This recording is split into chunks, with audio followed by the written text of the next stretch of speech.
You open your eyes. No alarm, no phone, no sound except wind and the low crack of a dying fire. You are not in your bed. You are on the ground. The earth is hard beneath you, and it is cold. The kind of cold that has seeped through 2 layers of animal skin and settled into your joints overnight. Something moved at the edge of the tree line 20 minutes ago. You heard it in your sleep. Your body registered it before your brain did. A spike of cortisol, a half-second of held breath, then nothing. Just wind again. You stayed alive. You went back to sleep. This is 50,000 years ago. This is a completely ordinary morning, and in the next few minutes, you are going to find out that your body still runs this exact same software every single day, whether you notice it or not. So let's go back, all the way back. You wake up in a group, not alone, never alone.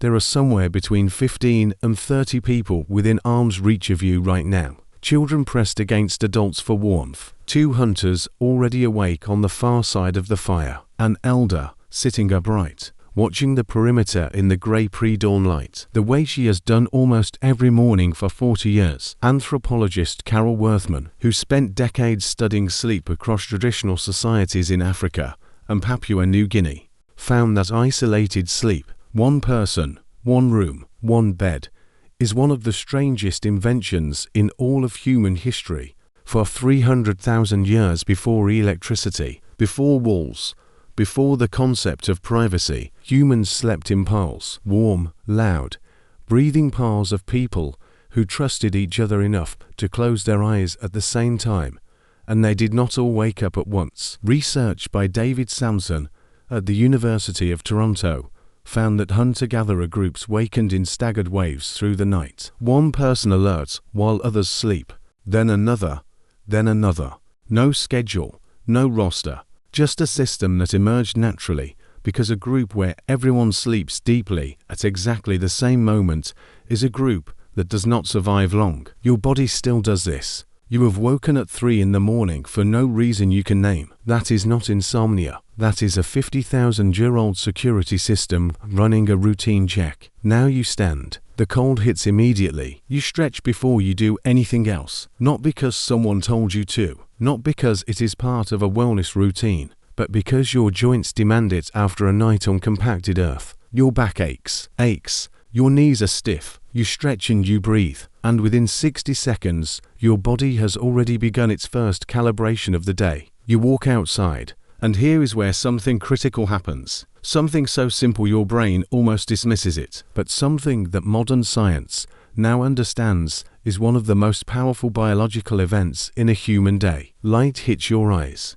Not screen light, not the dim, warm glow of a lamp.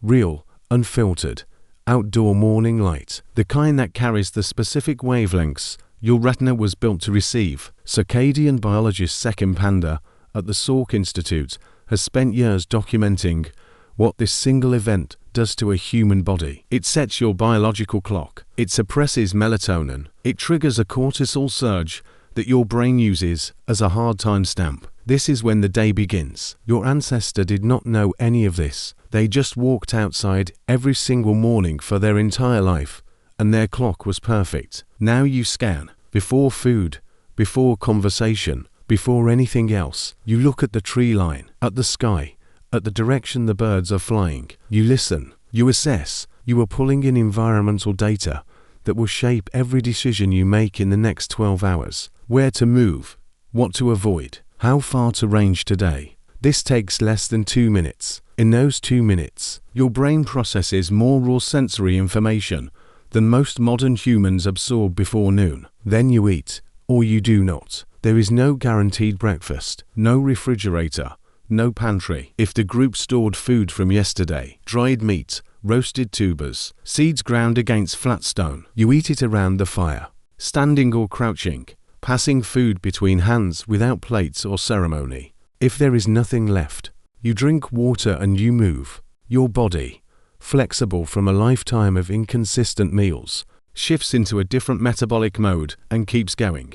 Richard Wrangham at Harvard has shown that cooking, the controlled use of fire to transform raw ingredients into digestible, calorie-dense food, was already ancient technology by this point in human history. The morning fire was not just warmth, it was the oldest kitchen on Earth. And around that kitchen, something happened that researchers almost always underestimate. People talked. Holly Wiesner, in a landmark 2014 study published in the Proceedings of the National Academy of Sciences, recorded thousands of hours of conversation among the Ruhansi San people of the Kalahari. What she found was striking. Morning conversations, the hours around the fire before the day's work began, were dominated not by logistics, not by hunting plans, but by stories, social bonds, shared memory, the quiet, constant maintenance of the relationships that kept everyone alive. Your ancient morning had a meeting. It had no agenda. It produced real decisions anyway. Then you moved,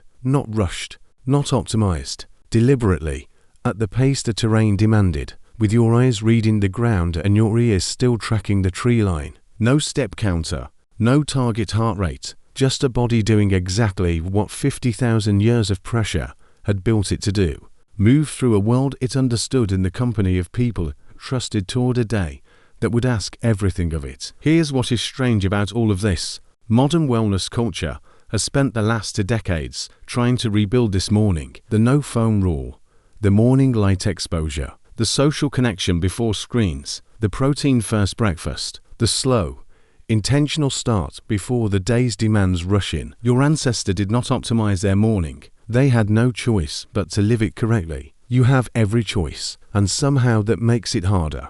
You open your eyes, just your body doing what it has always done, reading the room, checking the perimeter, deciding what kind of morning this is gonna be. It has been doing this for 50,000 years. It is not gonna stop now.